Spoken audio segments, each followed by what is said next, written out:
Hello guys, myself Sunanda.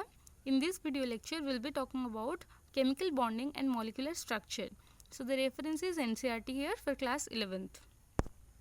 Here's something about me. I have done my MSc in chemistry from IIT Madras, pursuing PhD currently in IIT Kharagpur, cleared JAM, NET, GATE, and here are some of my interests. Okay, so chemical bonding.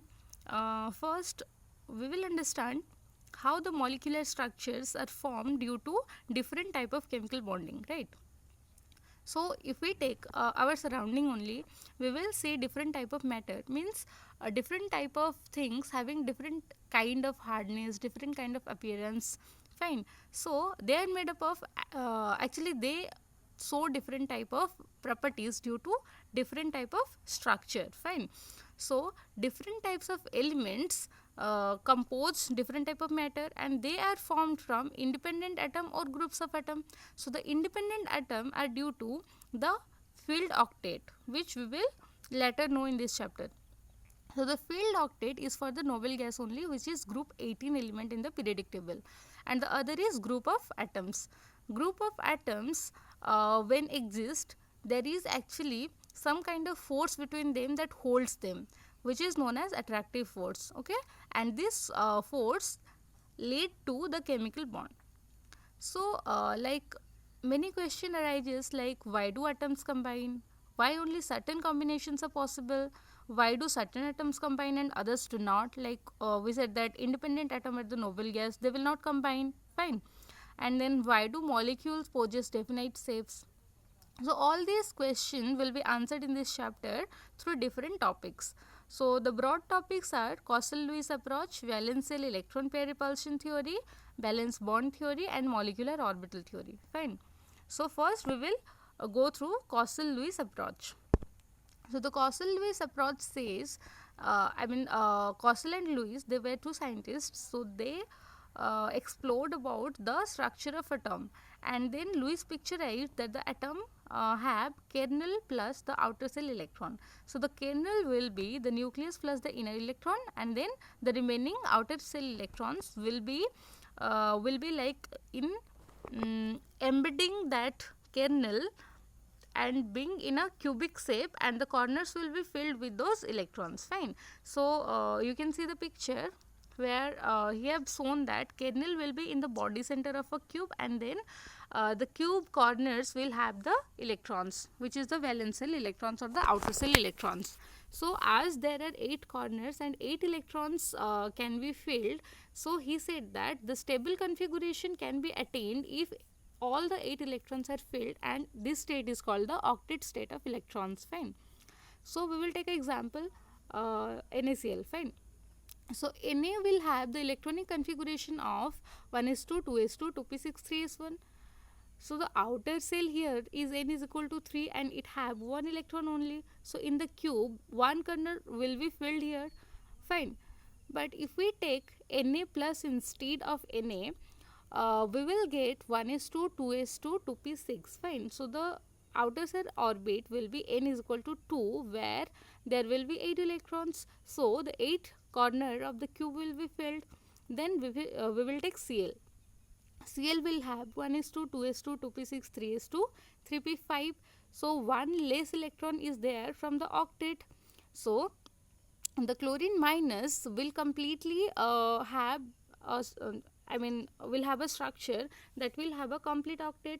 So Na plus and Cl minus are more stable according to Costello-Lewis approach than Na and Cl, fine. So he said that the transfer of electron from sodium to chlorine happens, and that happens through a chemical bond, fine.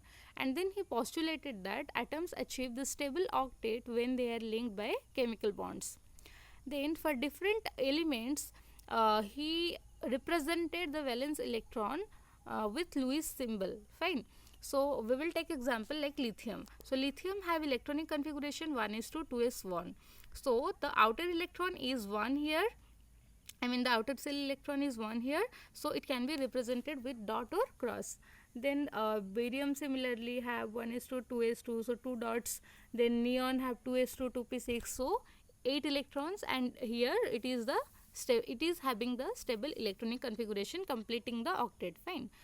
So the significance here is like the significance for Lewis symbol is we can calculate the group valence of electron. Like if we take the example of O2, oxygen is having the electronic configuration of 1s2, 2s2, 2p4, fine. So the outer cell electrons are 6.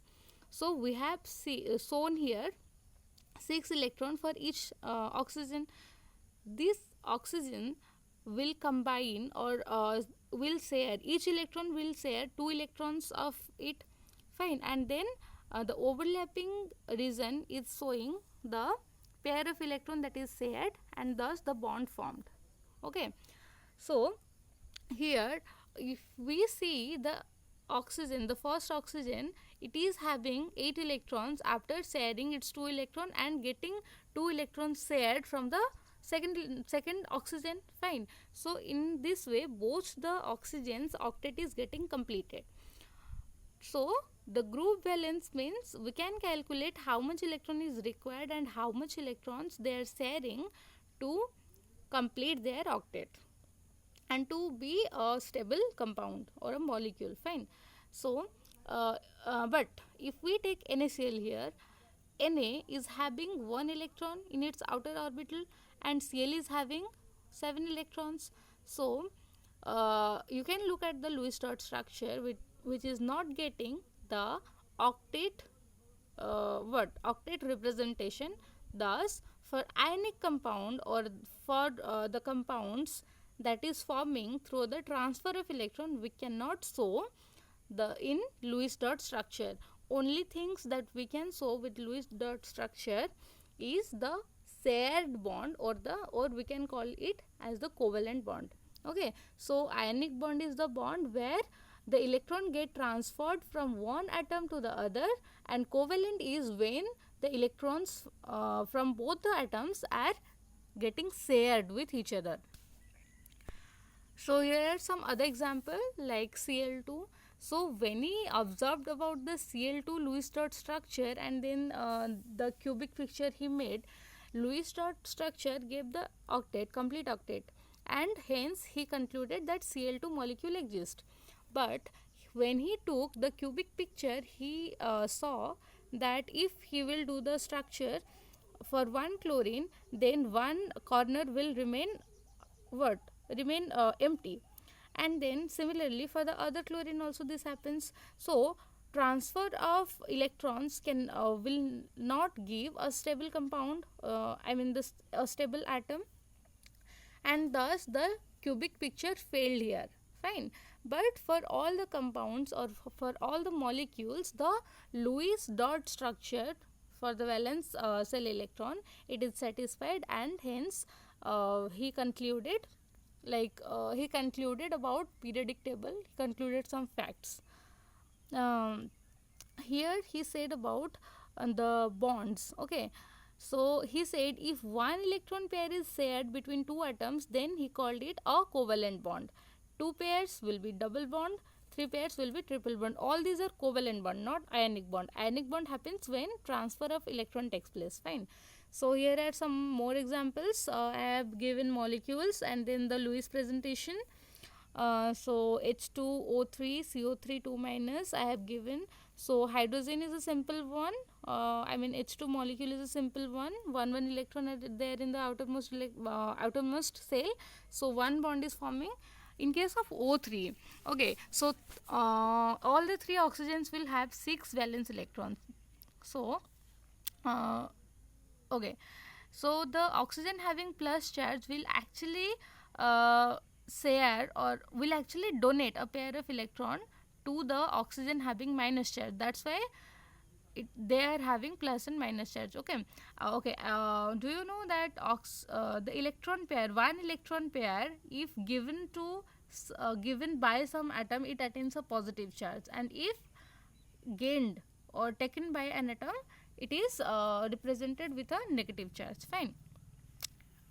So here the ozone is having O3 is ozone, right? So ozone is having a double bond with one oxygen and a single bond with positive and negative charge on the oxygens, fine. Similarly carbonate Lewis dot structure you can make. Okay, you try it yourself. If any doubt, you can ask in the comment section. Okay, so now we will know what are the facts they drew. So the Kosel drew attention to the facts like the electropositive, highly electropositive alkali metals and highly electronegative halogens.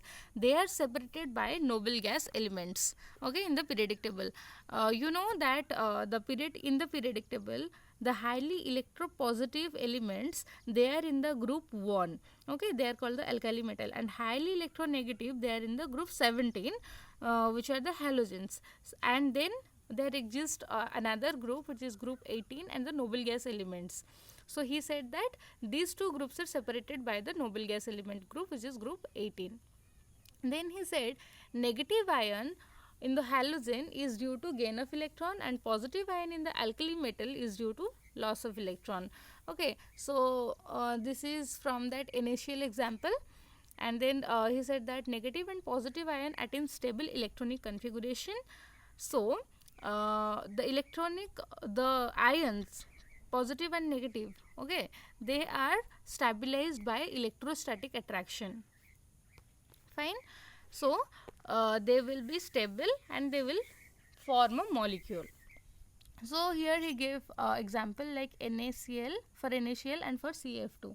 So for NaCl he said the Na will have the configuration of neon plus 3s1, but Na plus will have a configuration of neon that is an noble gas electronic configuration which is stable. Similarly, Cl will when we will add one more electron to Cl, it will be Cl minus, which will have a electronic configuration similar to argon. Fine, that's why they both are becoming stable and then forming a compound due to electrostatic attraction. Then similarly for CF2, Ca will give 2 electrons, that Ca you know is calcium. Calcium will release 2 electrons and get a stable electronic configuration of argon. Then fluorine, by taking 1 electron, will attain a stable electronic configuration of neon. So they both will like 2 fluorine are required thus to take like in order to take the 2 electrons. So CaF2 will be a stable compound. Fine. Now the notes we got from this lecture are like what is electrovalent bond, what is electrovalence, what is octet rule. So electrovalent bond will be the bond formed due to the electrostatic attraction, okay, like in NaCl, between the positive and the negative ions. Then electrovalence is the unit charge on the ion, like in Na it's Na plus, that's why 1. In Cl also, in Cl minus also, it's 1. Then the octet rule, you know what is the octet rule? Octet rule is the atoms when combined either by transfer or by sharing electrons, they fulfill the magic number which we call 8 for the outermost cell. Fine. So thank you for this for listening. So in the next video we will talk about the formal charge and then the VSV pair theory. Thank you guys and stay tuned.